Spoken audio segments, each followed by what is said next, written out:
Hello, नमस्कार. तर कसे आहात सर्व? आपण खूप दिवसांनी असं फ्रंट टू फ्रंट व्हिडिओ घेत आहात आज पहिल्यांदाच.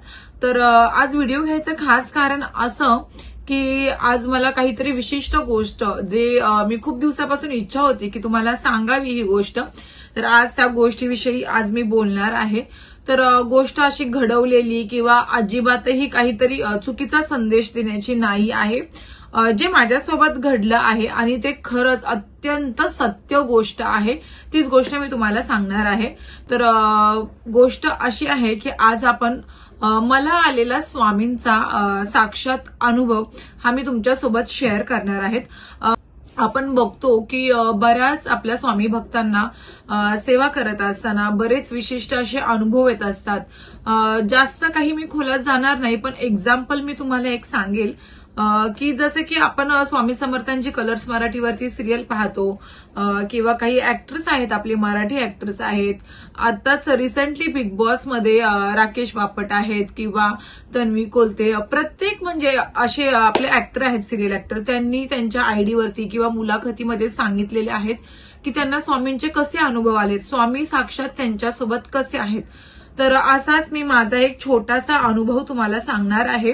आणि त्याबरोबर ज्या ताईंना खरंच बाळ होण्यासाठी प्रॉब्लेम येत आहे, त्यांची हिस्ट्री पूर्ण क्लिअर आहे, तरीही त्यांना अडथळा येत आहे, तर ती व्यक्ती आई कशी बनू शकते आणि माझा आई बनण्यापर्यंतचा प्रवास, त्यासाठी घेतलेले कष्ट, हे मी तुम्हाला सांगणार आहे. तर चला सुरू करू. लग्न झाल्यानंतर 2 वर्ष आम्ही ठरवलं होतं की बेबी प्लॅनिंग काही करायची नाही, म्हणजे मातृत्वाची कोणतीही प्लॅनिंग आपण नको करायला. आपण थोडासा गॅप घेऊयात, आपण आपलं आयुष्य छान जगूयात आणि त्यानंतर आपण बेबी प्लॅनिंग करूयात, म्हणजे बाळाची तयारी करूयात. तर मग जेव्हा आपण असं जेव्हा ठरवतो ना की नाही, मला 2 वर्षानंतर हवंय, मला आत्ता बाळ नकोय, तर मी केलेल्या चुका मी तुम्हाला सांगेल की खरंच काही गोष्टी ही योग्य वयात आणि योग्य काळातच झाल्या पाहिजे. जेव्हा आपल्याला बाळ हवं असतं ना, त्यावेळेस देव म्हणतो की मला टाइम नाही, कारण जेव्हा देवाला द्यायला टाइम होता ना, तेव्हा आपल्याकडे टाइम नव्हता. आपण म्हणत होतो की माझी ही योग्य वेळ नाही आहे आणि मला हे आता नको आहे. तर त्यावेळेस ते आईपण किंवा ते पालकत्व आपण नाकारतो. तर मला खरंच वाटतं अशी चूक आपण करू नये, कारण की कसं असं ज्या वेळेस आपल्याला हवं असताना मग त्यावेळेस त्या गोष्टीसाठी खूप वाट बघावी लागते. तसंच काहीसं माझ्यासोबत घडलं होतं. तर 2 वर्षातच एक बोलतात मी शहाणपण आलं मला. 2 वर्षात मला असं होतं की मला 2 वर्षानंतरच हवा आहे, पण 1.5 वर्षानंतर एक मला असं वाटायला लागले की 2 वर्ष फार लेट होतात, आपण थोडंसं 1.5 वर्षातच प्लॅनिंग करूयात. पण असं ना, आई नेहमी म्हणायची की बोलाची आणि फुलाची नेहमी गाठ होते. अशी एक म्हण आहे की बोलाची आणि फुलाची गाठ होते, त्यामुळे बोलताना शब्द व्यवस्थित बोलावे, वाक्यरचना व्यवस्थित बोलावी, की जेणेकरून आपण जसं की म्हणत असतो ना की वास्तू नेहमी तथास्तू बोलते, त्यामुळे आपण चांगल्या गोष्टी बोलत जाव्यात. तर सेम तसंच माझ्या बाबतीत झालं होतं. बोलाची फुलाची गाठ झाली आणि जे मी बोलली होती की मला 2 वर्षानंतरच हवं आहे, तर एक्झॅक्टली तसंच झालं. ज्या दिवशी लग्नाला 2 वर्ष कंप्लीट झाले, लग्नाचा वाढदिवस होता, त्याच्यानंतर मला एक हार्डली 3 ते 4 दिवसात कळालं की मला प्रेग्नन्सी कन्सिव्ह झाली आहे. हे तेव्हा खूप आनंद झाला. पण त्याआधीचा प्रवास जाणून घेऊया. जेव्हा 1.5 वर्षानंतर ट्राय केलं, एक 5 ते 6 महिने प्रयत्न करूनही प्रेग्नन्सी राहत नव्हती आणि त्यामुळे इतकं नैराश्य आलं, इतकं डिप्रेशनमध्ये गेली, खूप चुकीच्या गोष्टी डोक्यात यायला लागल्या. ब्राह्मण, देवदेवलेशी किंवा बाहेरचे कोणते काही विधी असतील, कोणी काही सांगितलं की हे कर ते कर, अशी ओटी भर देवीची, इथे जाऊन ये, तिथे जाऊन ये, ही सेवा कर. बरंच मी काही करत होती. युट्यूबला कंटिन्युअस बघून काही उपाय आहे का, काही आपल्या शरीरात आपण चेंजेस करू शकतो का, असं मी साधारणतः 2 ते 3 महिने सुरुवातीला घरी केलं. त्यानंतर मी बोललं की ठीक आहे, आपण ना एकदा डॉक्टरांचा सल्ला घेऊयात. मग डॉक्टरांचा सल्ला घेतला, तर टेस्ट केल्या बरेच, म्हणजे जास्त असे काही पैसे मी नाही घालवले, कारण माझीही त्यावेळेस खरंच एवढी परिस्थिती नव्हती. मिस्टरांना तेवढा पगार नव्हता की भरपूर असा पैसा त्या हॉस्पिटलसाठी आम्ही खर्च करावा. पण एक मात्र हातात होतं की माझी स्वामींवर असणारी निस्सीम अशी भक्ती आणि जी श्रद्धा होती की नाही ठीक आहे, जगात कितीही प्रॉब्लेम असू दे, पण माझ्या बाबतीत स्वामी कधीही काही चुकीचं करणार नाही किंवा मला नैराश्य ते देणार नाही. तरीही एक प्रत्येक वेळेस हॉस्पिटलला जाताना, चेकिंग करताना किंवा डॉक्टरांच्या मेडिसिन घेताना जे काही ते दिवस त्यांनी मोजून दिलेले होते, त्यावेळेस सोनोग्राफीसाठी जायला लागायचं, ज्यावेळेस इंटरनल सोनोग्राफी केली जात होती, प्रत्येक वेळेस पदरात नैराश्यच पडायच्या. माझ्या समोरून अशा कितीतरी प्रेग्नन्सी कन्सिव्ह झालेल्या लेडीज एकदम त्यांच्या नवऱ्यासोबत खुश घरी जात होत्या. आणि त्यावेळेस नंतर मी एकटीच जात होती डॉक्टरांकडे, मिस्टरांना नेत सुद्धा नव्हती. खूप वेळानं असं रडायलाही यायचं की लहान मुलं बघितलं की खूप वाईट वाटायचं. असं वाटायचं की यार आधीच जर आम्ही सुरुवातीला प्लॅनिंग केलं असतं तर कदाचित आज ही परिस्थिती नसती. पण ठीक आहे बोललं मी. काही असं जसे लोक करतात की पहिल्यांदा बेबी कन्सिव्ह झाले मग मिसकॅरेज जसं काहींचं होतं किंवा कोणी स्वतःहून अबॉर्शन करतं, असं कोणताही चुकीचा प्रकार मी केला नव्हता. त्यामुळे कुठेतरी विश्वास होता की देव माझ्यासोबत इतकं चुकीचं करणार नाही. मान्य आहे की मी थोडासा लेट केलाय पण काही हरकत नाही. मग डॉक्टरांच्या ट्रीटमेंट घेऊन पण 2 ते 3 महिने मला काय झालं, पित्ताशयाचा त्रास असल्यामुळे खूप त्रास होत होता.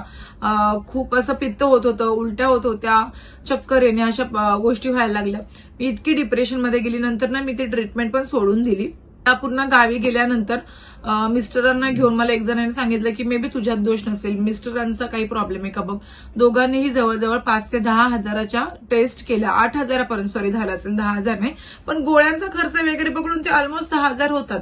तर केलं आणि ते ना मी गोळ्या कंटिन्यू पण केल्या नाही, कारण गोळ्या एवढ्या हिटच्या आणि पॉवरफुलच्या होत्या ना की मला त्रास होत होता ते खाल्ल्यानंतर. टेस्ट वगैरे केल्या तर त्यात असं निघालं की माझ्यातच थोडासा प्रॉब्लेम आहे की बाबा जे एग्स रिलीज होतात, जे आपल्या अंडाशय पिरियड्स येण्याच्या आधी जे एग्स आपल्या पोटात तयार होतात ना, ओव्हरीमध्ये, पोटात मला असं म्हणायचं होतं, ओटी पोटात जे एग्स तयार होतात तर ते टाइम टू टाइम फर्टिलाइज होत नाही आहेत, ते फुटत नाही आहेत. तर मग अशा वेळेस डॉक्टरांच्या गोळ्या पण काही एवढ्या इफेक्ट करत नव्हत्या. मी गोळ्या सोडल्या. माझं वजन जे होतं थोडंसं कंट्रोलमध्ये आणलं आणि एवढं काही जास्त वजन नव्हतं. मी हार्डली 4 ते 5 किलो फक्त वजन कमी केलं होतं आणि ते आपोआप झालं टेन्शनमुळे. मग मी ते सगळं सोडलं आणि बोललं ठीक आहे, आपण एक काम करूयात. आता आपली काही परिस्थिती नाही आहे की डॉक्टरांच्या हॉस्पिटलच्या वाऱ्या करत बसायची आणि माझी शारीरिक सुद्धा तेवढी दृष्टी एवढी स्ट्रॉंग नाही आहे की मी त्या गोळ्या औषधं पचवू शकेल. एका डॉक्टरांनी तर मला लिटरली सांगितलेलं लेप्रोस्कॉपी करायला लागेल आपण. मग लेप्रोस्कॉपी म्हणजे एक छोटंसं सर्जरी असते. तर मी बोललं एवढं फाडाफाड करायची काय गरज आहे, मला नाही वाटत एवढं काही होईल. मी बोललो आता एकच गोष्ट मला मदत करू शकते, ती म्हणजे गुरुचरित्र. मी खूप दिवसांपासून मनात होतं की गुरुचरित्र लावायचं आहे, तो ग्रंथ लावायचा आहे. मी त्यावेळेस मम्मीकडे होती. नवीन रूमचं आम्हाला पोझिशन सुद्धा भेटलं नव्हतं. मी बोलले जण मला सांगत होते की स्वतःच्याच घरात लाव, मग त्याचा फायदा दुसऱ्याला होतो. मग मी नंतर विचार केला आता स्वतःचं घर तर मला लवकर भेटणार नाही आहे. मग मी बोलले ठीक आहे, माझ्यामुळे जर माझ्या मम्मी पप्पांचा फायदा होत असेल तर चांगली गोष्ट आहे ना की आपल्यामुळे कोणाचा फायदा होतोय. मग मी तिथेच माझा जो आहे ग्रंथ पहिल्यांदाच मी मम्मीच्या घरामध्ये लावला होता. सकाळी उठून खूप झोप येत होती. एकतर पहाटे ब्रह्ममुहूर्त जो असतो त्यावेळेस वाचायला लागत होतं. लिटरली ना त्याचे खूप नियम होते. वेस ओलांडून जाऊ नये, नॉनव्हेज पूर्ण बंद, किंवा शक्यतो ना एक ब्रह्मचर्याचं पालन करायचं असतं. बरेचसे काही रूल्स नियम आहेत ना की खाण्यापिण्याचे सुद्धा. मी तुम्हाला त्याच्यावरती एक सेपरेट व्हिडिओ बनवेल जर तुम्हाला हवा असेल तर. तर ते मी जो ग्रंथ होता ते 7 दिवस मी 7 दिवसाचंच पारायण केलं होतं. 7 दिवस मी ग्रंथ वाचला. संकल्प करतानाच ना मी इतकी म्हणजे त्यावेळेस खूप त्रासलेली होती, खूप चिडचिडी पण झाली होती.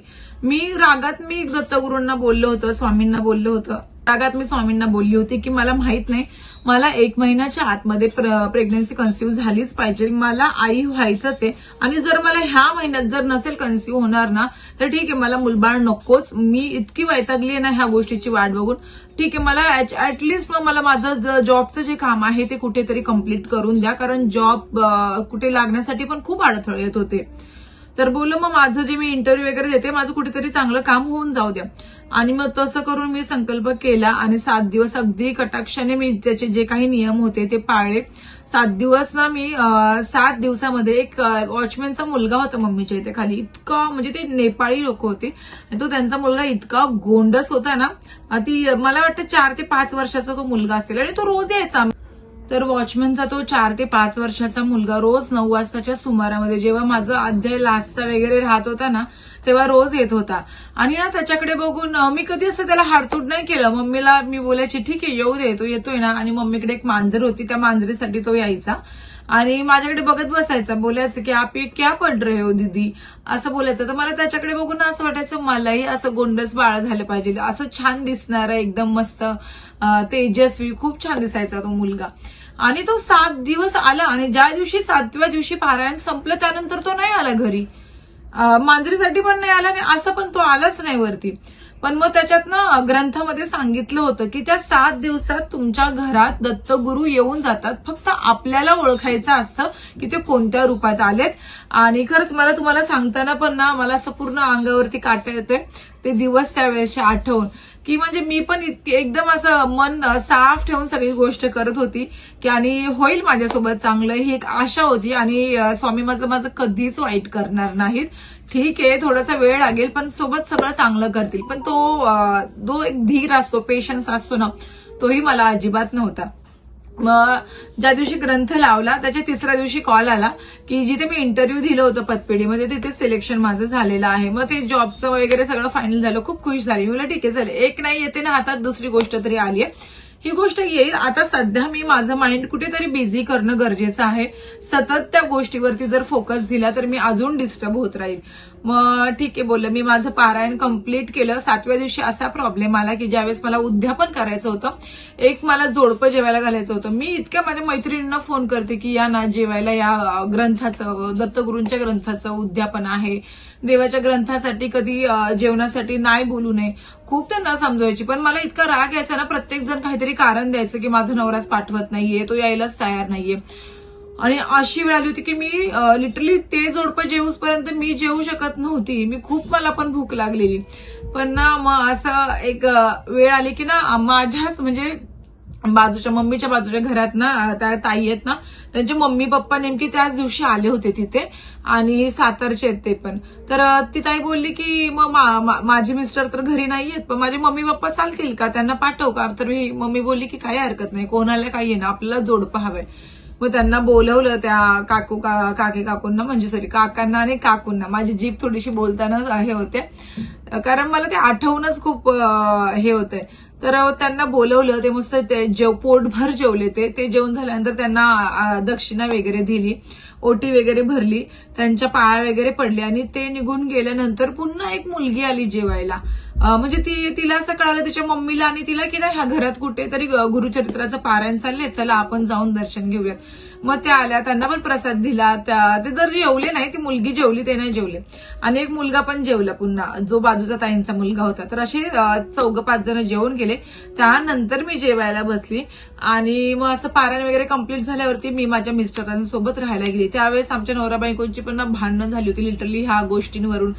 खूप वादिवाद होत होते एकमेकांसोबत. मग मम्मीने जरा समजवलं वगैरे, ठीक आहे जा एकत्र राहा, आता जॉबला जाशील वगैरे, आता काय घरात तो विषय सतत काढू नको बाळाचा वगैरे. आणि मग आम्ही एक रेंटल रूम बघितली आणि तिथे राहायला गेलो. आणि त्यानंतर राहायला गेलो 4-5 दिवस, म्हणजे 2 आठवडे गेले. मी जॉबला पण जॉईन झाली, जिथे नवीन मुलुंडला माझं जाणं येणं होतं. लिटरली मला त्यावेळेस त्या रूम मध्ये गेल्यानंतर प्रेग्नन्सी कन्सिव्ह झालीच.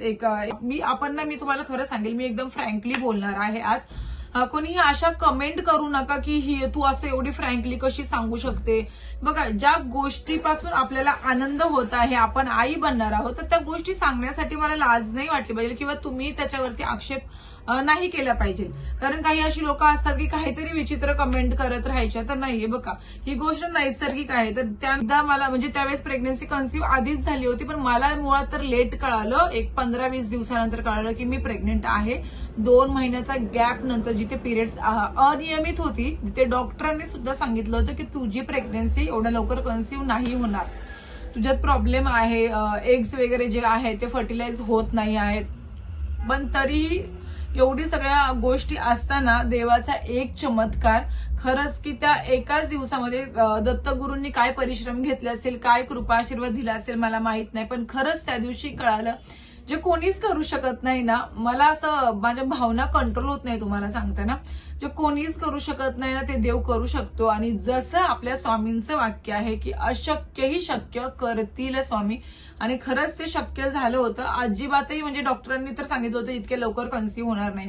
जिथे मी ब्राह्मण वगैरे जी काही गोष्टी मी बघितल्यात ज्याच्यावरती खरंच विश्वास ठेवूच नका मी तर बोलेल त्या गोष्टींवरती.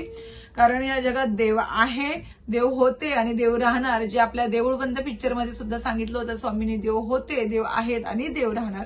ही गोष्ट तितकीच खरी आहे. फक्त मनात श्रद्धा ठेवा आणि पॉझिटिव्ह विचार करा की मला स्वामी ही गोष्ट देणार आहे आणि आपले कर्म साफ ठेवा. बस एवढीच गोष्ट सांगेल मी तुम्हाला. आणि एक त्या दिवसानंतर प्रेग्नन्सी कन्सिव्ह झाली हे तर मला माहितीच नव्हतं. मला पिरियड्स येत नाहीये, मी इतक्या लांब जाते जॉबला. लिटरली मी जो मुलुंडपर्यंतचा प्रवास होता पनवेल टू मुलुंड, मी उभं राहून धावत पळत ट्रेन चेंज करून असे करत होती. आणि ना पिरियड्स येत नव्हती म्हणून 2 महिने उलटून गेलेत पिरियड्स आहेत म्हणून मी अक्षरशः एका डॉक्टरांचा सल्ला घेऊन पिरियड्सच्या गोळ्या खाल्ल्या. एक सोडून मी 2 पॅकेट खाल्ले होते ज्याच्यात 8 गोळ्यांचं स्ट्रिप्स येते. अशा 16 गोळ्या मी खाल्ल्या होत्या तरी मला पिरियड्स आली नाही. आणि त्यावेळेस मी प्रेग्नेंट होती. मला माहित नव्हतं किटवरती ते डिस्प्लेच होत नव्हतं. डबल लाईन जी येते ना ती येतच नव्हती लिटरली. मग मी दुसऱ्या डॉक्टरांचा सल्ला घेतला. ते बोले लेप्रोस्कॉपी करायला लागेल, सर्जरी करायला लागेल. मग त्या परत बोले की मे बी तुला पीसीओडी असू शकतो.